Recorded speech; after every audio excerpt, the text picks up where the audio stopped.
Hey everybody.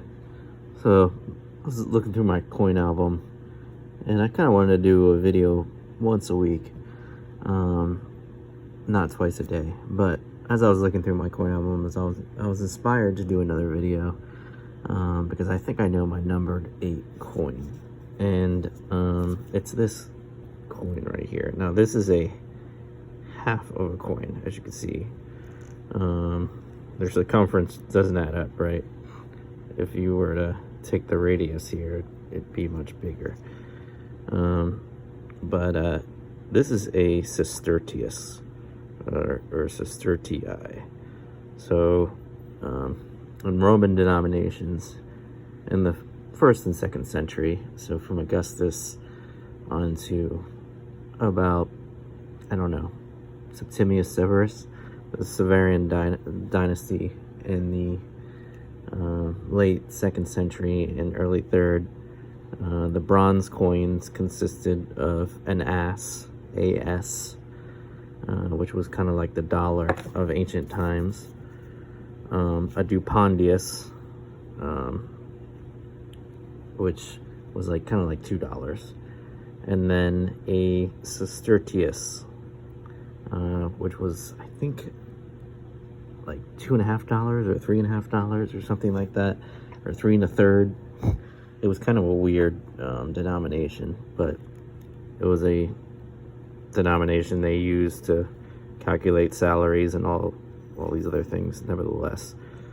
So yeah, I don't have many sestertii or sestertius. I wish I did. If I was willing to spend $10 or even 20, I'd have a lot, because I think they're my favorite denomination. But this one is of an emperor by the name of Claudius. So Claudius is an interesting emperor. He's kind of an underdog, even though he was of royal blood. So he's not an underdog in that way. But so he was of the Julian Claudian dynasty, so that included Julius Caesar, Augustus, all the way up to Nero, and Claudius was the 4th emperor, Nero was the 5th. But the thing about Claudius was he apparently had a learning disability. He would stutter, he would walk with a limp. Augustus, I believe, wrote in one of his memoirs that he didn't want to see Claudius become emperor, or that no one expected Claudius to become emperor. But after Caligula was assassinated, Claudius was found hiding behind I think like a curtain or a tapestry, by the Praetorian Guard. And the Praetorian Guard is infamous for killing emperors if they didn't pay them enough or they didn't like them. But Claudius's life was spared, and I think it's because, he wasn't really a threat to anybody, but he had royal blood, so he was actually an important guy. And there's a book called I, Claudius, which I own. There's a television series which is based off the book of the same name. It came out in the 1970s on BBC, which I've seen an episode or two, but it didn't really interest me as much. The book, I've read a few chapters. I just get bored of things easily, except for ancient coins, apparently, especially budget ancient coins. So this is another one I got for $5. But yeah, I like Claudius. He was eventually poisoned, they believe, at the end, but he got to rule for quite a few years, and like I said, was an underdog, as much of an underdog as you could be back then, I guess.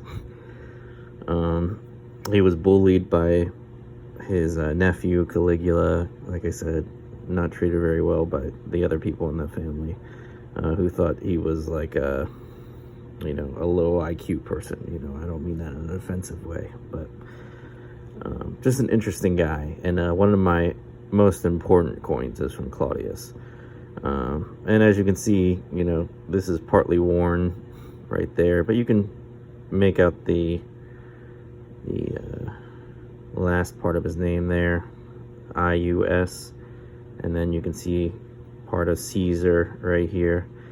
There's his portrait on the front. On the back, this is the goddess Spes. I had to look this up, and you can't see it very well because this side is fairly worn too, but you can sort of see her, the drapes of her dress. I can certainly feel it still, so that is very cool. But yeah, I know a lot of people wouldn't like a coin like this. This isn't a whole coin, but I just wonder the story. You know, worn coins in general.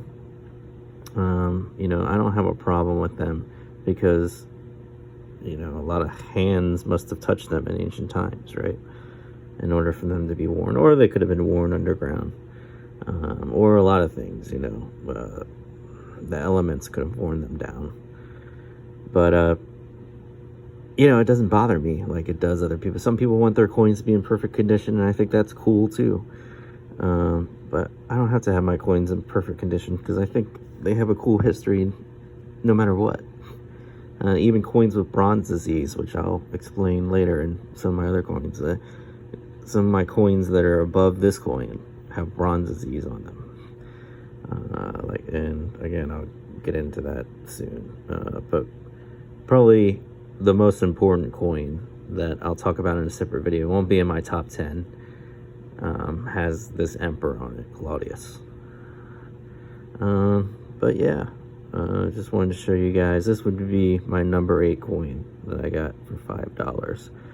And you never know in ancient times whether it was cut in half on purpose, whether, you know, a farming equipment might have cut it in half. You just don't know. And you don't even know how they cut it in half.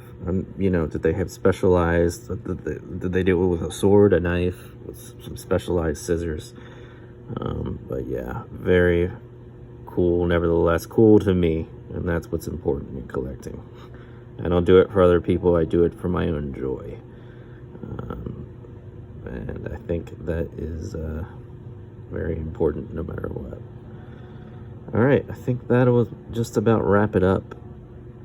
Thanks guys, hope to see you in the next video.